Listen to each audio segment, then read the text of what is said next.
ప్రజాక్షేత్రంలో ప్రజా జీవితంలో ఉండే ప్రజాప్రతినిధులుగా, నాయకులుగా, ప్రతిపక్ష పార్టీగా మా బాధ్యత. ఈ బాధ్యతలు మీరు సక్రమంగా చేయనప్పుడు మా బాధ్యతలు మేము సక్రమంగా చేయాలి కదా. మేము చేస్తాం. మా బాధ్యతలు మేము సక్రమంగా చేసినప్పుడు మీరు పోలీసులు పంపించి మా మీద దౌర్జన్యం చేస్తే కనుక బెదిరేది లేదు.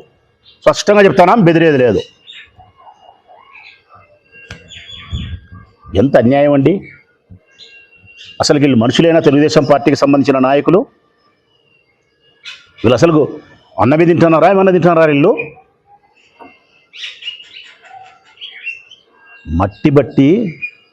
మట్టి చేతబట్టి ఆహారాన్ని పండిస్తున్నారు.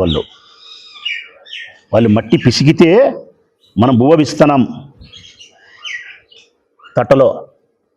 వాళ్ళు మట్టి చేతిలో పట్టుకుంటే బువ్వ మన చేతిలో పట్టుకొని నోట్లేకపోతుంది. ఆ రైతేన మట్టి పిసకకపోతే, ఆ రైతే గన మట్టిని పట్టకపోతే మన నోట్లోకి ముద్ద దిగదురా, మన నోట్లోకి ముద్ద దిగదు.